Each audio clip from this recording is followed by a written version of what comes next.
Hello, this is James Stone, and this video is to accompany the previous demo. This is for the Introduction to Scripting course at Penn State School of Visual Arts. So in the last video, basically I created this simple Pong prototype, and I'm just going to play it now.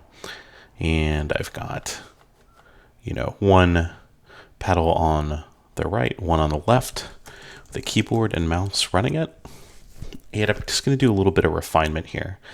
Like we'll notice this ball isn't quite hitting the edge correctly. All right. So the other thing I notice, sometimes the speed is a little bit slow. So maybe I might add some to-dos here. Like we've got this paddle goes off the sketch. All right. I've got this puck reset. I'm just going to go and leave myself a note here that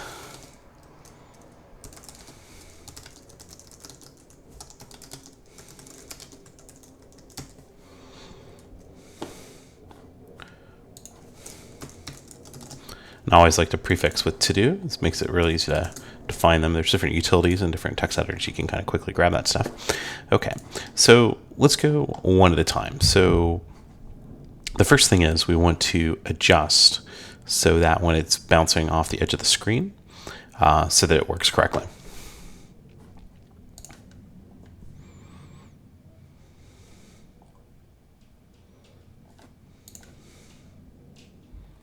Okay, and so here's my code here, right, with calculation, and we're adding the velocity, and then we're basically checking to see if our location of our puck object has exceeded the top or the bottom of the screen, and if so, we're flipping the sign. So what we need to do here is to make an adjustment for R, which should be the radius. So let's try, so less than 0, and it's going too far. So we'll say plus R, and then height minus R. And I'm just making a little bit of a guess. Let's see if that corrects the problem that we had. Yes, and so now we're getting this nice bouncing behavior.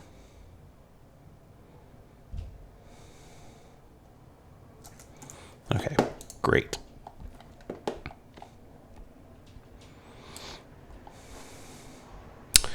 So let's come up with a better way to set the speed faster. And I think the best way to do this is with a variable float.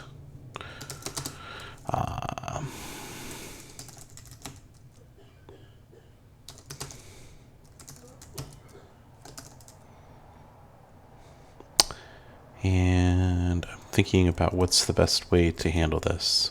Let's just hard code it for now. So we'll just say 5. Let's say between 4 and 9.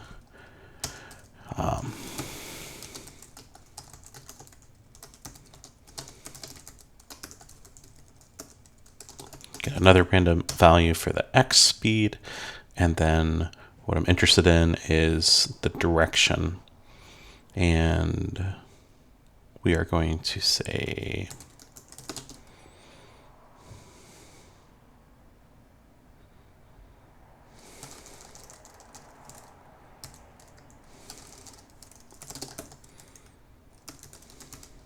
if random 0 to 1 is greater than 0.5, which should be about 50%, then we're going to flip the sign. We'll say y speed equals minus y speed. Or we could do times equals -1, which is a good way to do as well. And then we'll do the same type of thing. So I'm just getting a random number using probability, and we'll say x speed. And then we'll set the values here.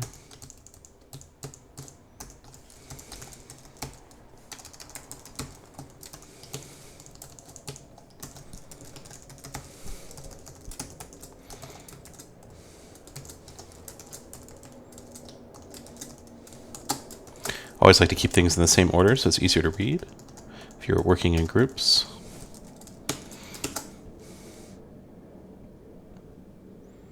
All right.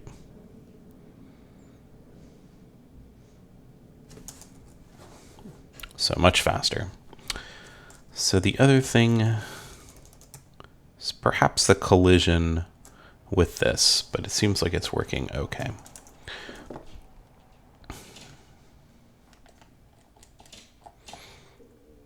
So we've got the score, we've got all of that. The other thing that I really need to do is to get it plays to a level, right? And so what probably makes sense there is to go to a certain score. So we'll just say 5. So I'm going to go back in to my logic here. I'm on the main PDE. I have this winning state 4-point.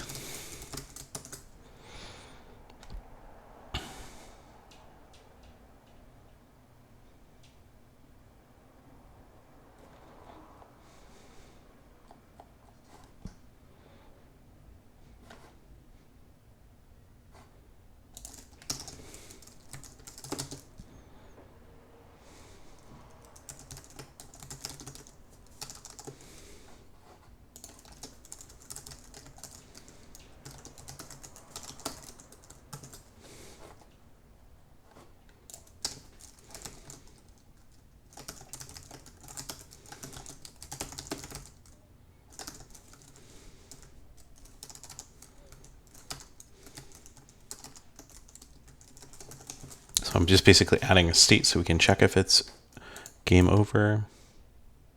There we go. I'm going to change this so we're not doing full screen.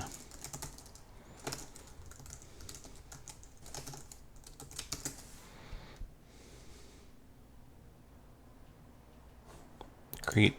And I'll flip this. Make sure that my interaction is working. There we go. So blue screen. Okay. So now we need to decide when the game is over.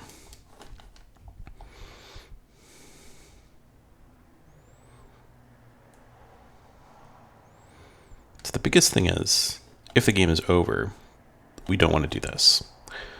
So we'll say, if game over, we're going to do this. And then we will add an else. And then we're going to wrap everything else here.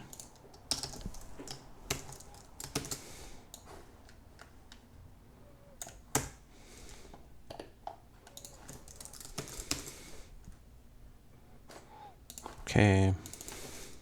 True.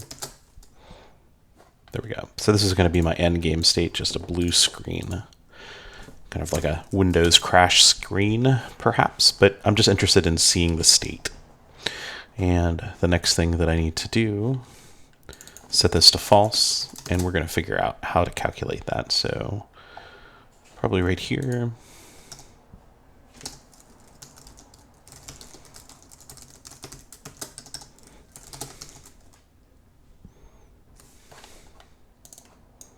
Say if the score player 1 value is greater than,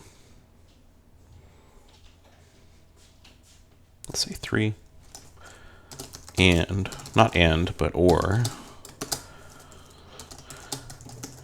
we'll change this to player 2's score, then we're going to set game over equals true. So after 3 points, we should get a game over. There we go.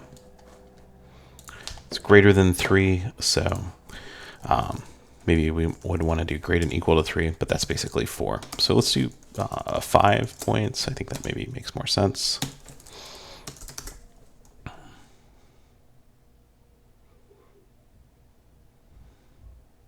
There we go.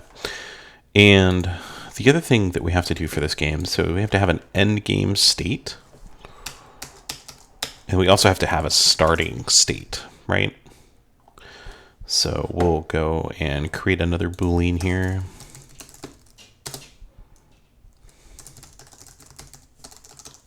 Call it game started.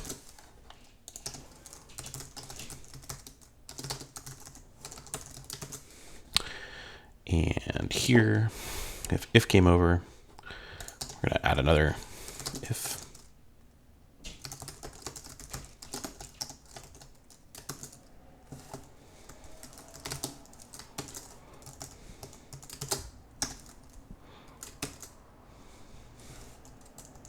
This should be the opposite. If the game has not started, and we're going to test it by setting the background to green.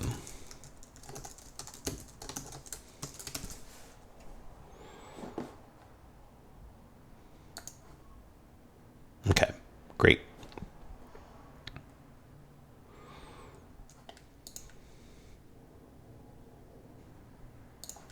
Now we need to think about how we're going to trigger this. So we'll test it right now. We'll set this to true. This should play the game normally, which it does, which is great. So we'll set this to false. And let's think about what needs to happen here.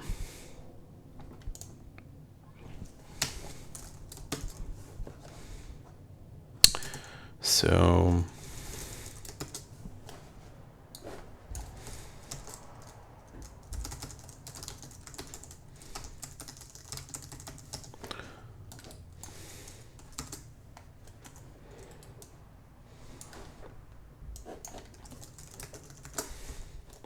we're going to look at the documentation for key pressed, or rather key code.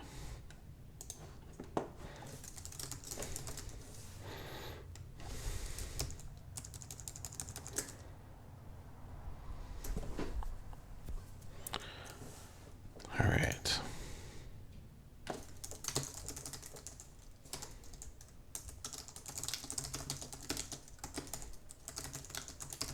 Looking to see how to check for the space.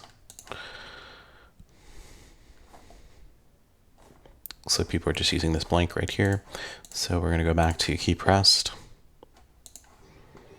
Here, if key pressed and the value equals space. No, I apologize. Key pressed, and then we're looking for the key.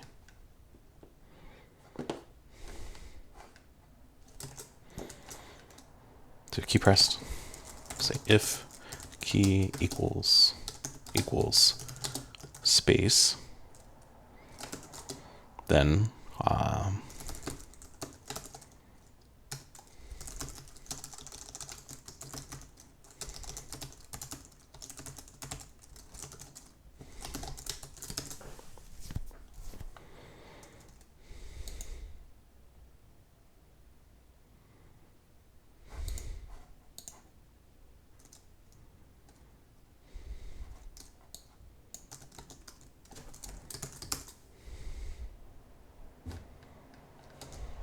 okay, I'm pressing the spacebar and we're getting that working.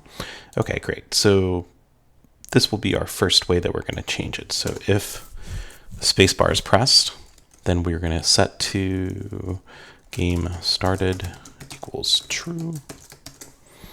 Now when I press space, it should start the game. Awesome. Maybe I need a countdown or something else, but I have the basic Boolean to start that. And then we also want to do for the mouse pressed.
There we go.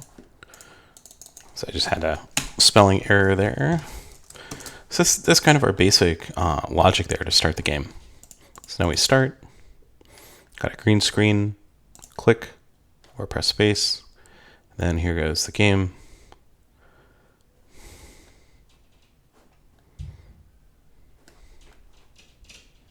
There we go, and that's the winning state. Okay, cool.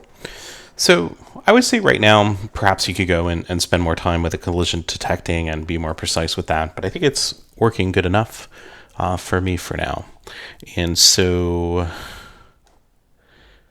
next I'm just going to save this as a copy so we can take a look at the two sketches side by side.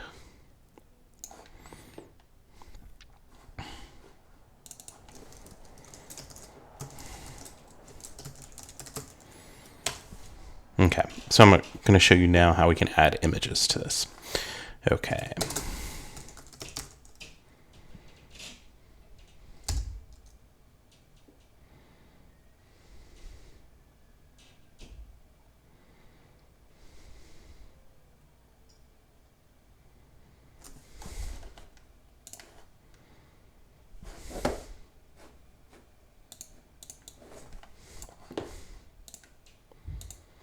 So I'm using a program called Sketch here. You don't have to necessarily use this, but you can go and download a free trial version if you want to use this. You could use Illustrator or Photoshop or whatever you want to use. Okay.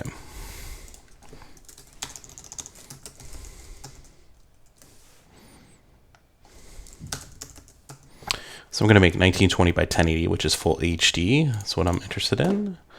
And get rid of the border. Let's give it some sort of interesting fill.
So this is going to be my intro screen. I'm going to go ahead and save this as a JPEG.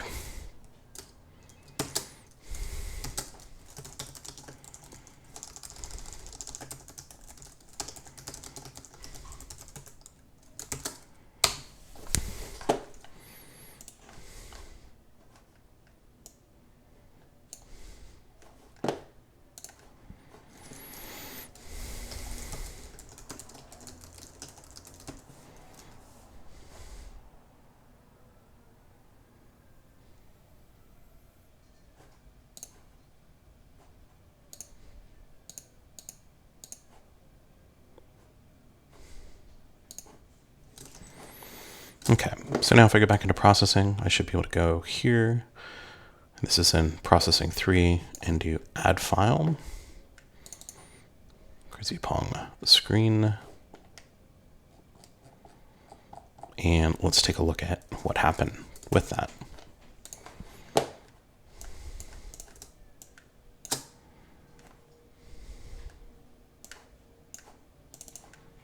You'll see what it did is it created a folder called data and put the file there, right?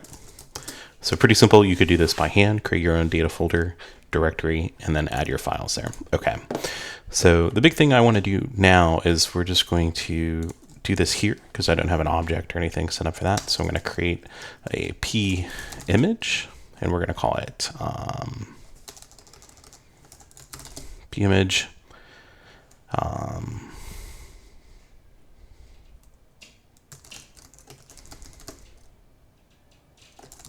Start screen image, and then we're going to load it up in the setup.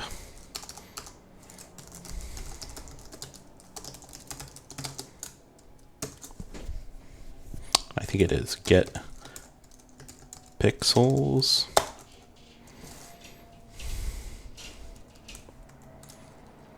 Let's see.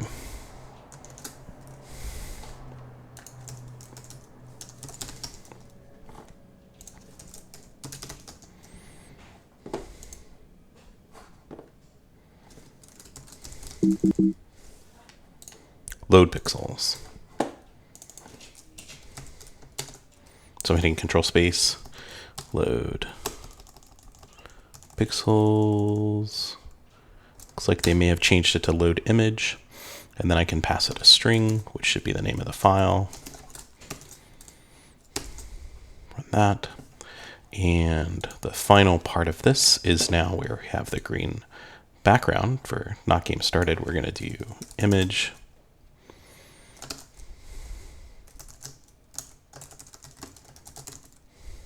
And I think this is the order, but you can always do image, hit control space, and it's going to tell you what it is. So you can see all these are all the different options that you have. So we'll just use the second one and we'll do start green image 00.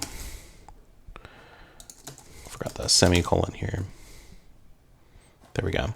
And if I go back to the full screen mode, we should see this in its glory because I'm on a 1080p screen. Crazy Pong. Click mouse to start, right?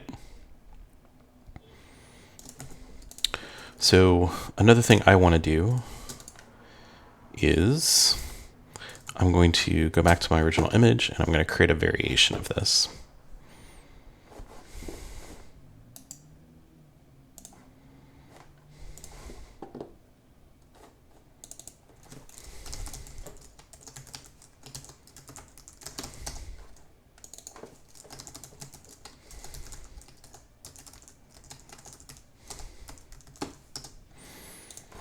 Okay.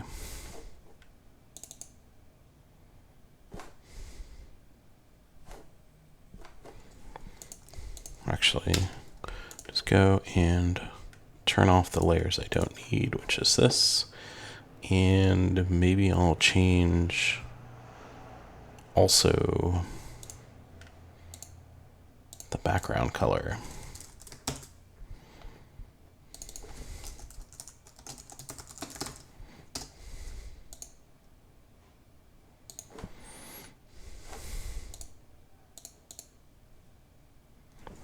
Actually in the wrong spot here.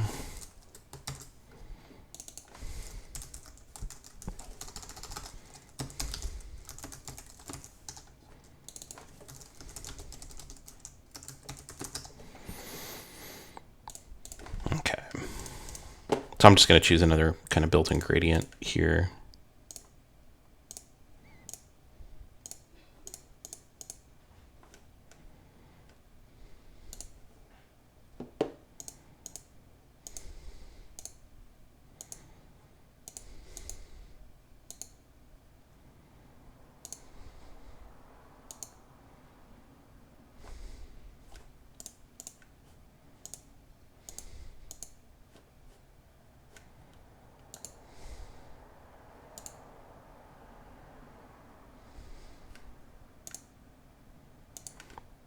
I'm liking the green the best.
I think that's looking pretty good. So I'm just going to export this.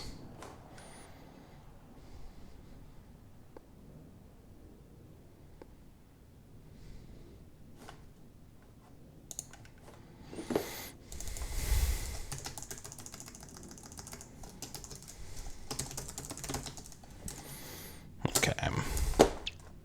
Go into processing, go back to add file.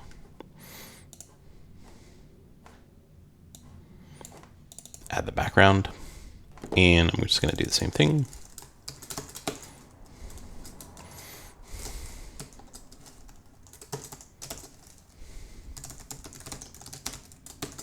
Background image.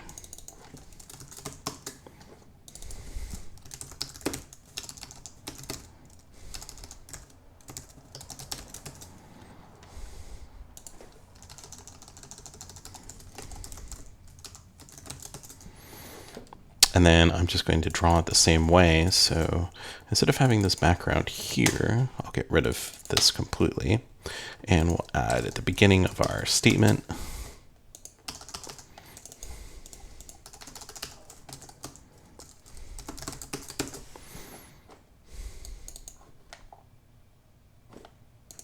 Background image.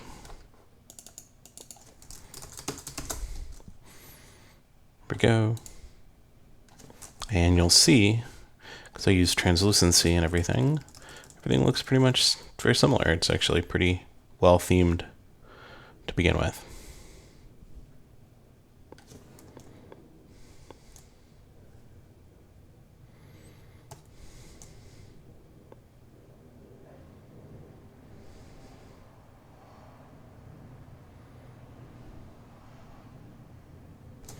Okay.